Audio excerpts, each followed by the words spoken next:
संध्या दूसरी बार माँ बनने वाली थी। मायके से माँ का फ़ोन आया। बोली, बेटा 2 दिन बाद तेरे भैया रोहित को भेज देती हूँ, तुझे लिवा लाएगा।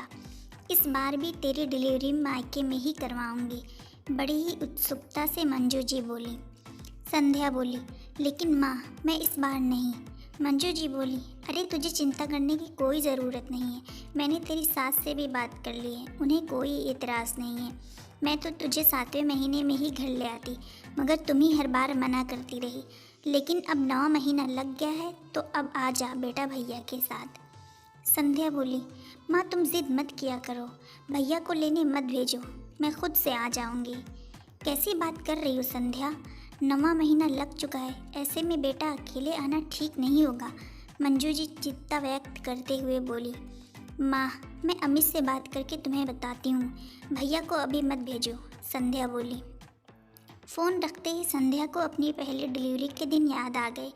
7वें महीने में ही वो मायके चली गई थी माँ के पास, और 9 महीना लगते ही 4-5 दिन ऊपर गए थे कि संध्या की डिलीवरी हो गई थी। संध्या को बेटा हुआ था। संध्या की माँ मंजू जी पूरे दिन संध्या और उसके बच्चे की देखभाल करती थी। संध्या पहली बार माँ बनी थी तो उसको बच्चा संभालने का बिल्कुल अनुभव नहीं था। ऐसे में उसकी माँ ही बच्चे की पूरी तरह से देखभाल करती थी। संध्या को बच्चे को दूध पिलाने में भी तकलीफ़ महसूस होती थी और संध्या बहुत कमज़ोर हो गई थी, तो ऐसे में मंजू जी उसका पूरा ध्यान रखती और बच्चे को भी संभालने में संध्या की मदद किया करती थी।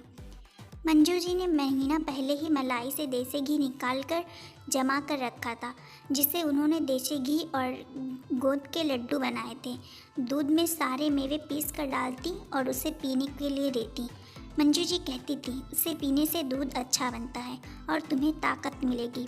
रोज़ पौष्टिक खाना बनाती, जिससे संध्या और बच्चा स्वस्थ रहे। संध्या के डिलीवरी के वो 40 दिन बड़ी मुश्किल से बीते। खून का भी भारी बहा रहा, टाँकों का दुखना और शरीर की कमज़ोरी अलग। मंजू जी ने बेटी और बच्चे के लिए मालिश वाली भी लगा दी थी, जिससे संध्या को बहुत आराम मिलता था और बच्चा भी मालिश होने के बाद 3 घंटे अच्छी नींद लेता। बच्चा जब भी ज़्यादा रोता तो मंजू जी उसे लेकर घूमती, लोरियाँ सुनाती और संध्या को आराम करने देती। एक दिन बाद जब संध्या माँ के कमरे के बाहर से गुजर रही थी तो उसे उसको भाभी रेणुका की आवाज़ सुनाई दी। वो गुस्से में कह रही थी कि माँ संध्या को वापस कब भेज रही हैं आप?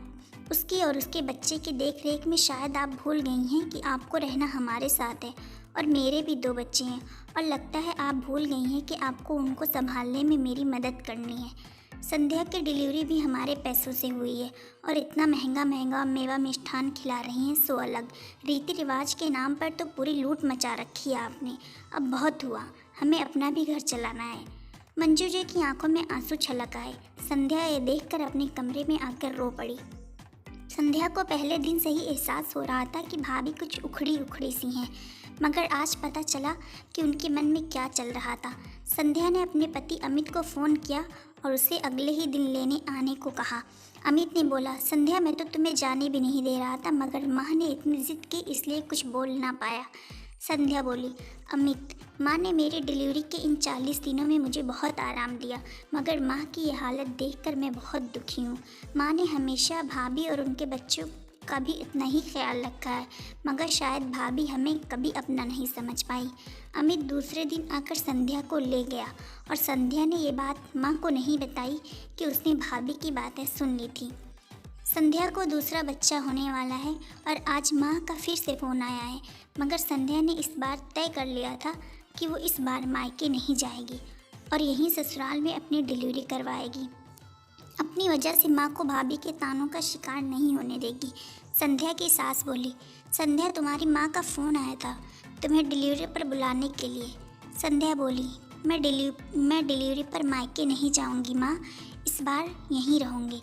शुभम भी तो स्कूल जाने लगा है, ऐसे में माँ मैं यहाँ कैसे जा सकती हूँ? सासू माँ बोली, बेटा जैसी तेरी इच्छा। संध्या ने मंजू जी को फ़ोन किया और शुभम के स्कूल का बहाना बना दिया। मंजू जी शायद जान चुकी थी कि बेटी क्यों नहीं आना चाहती। आखिर वो एक माँ जो ठहरी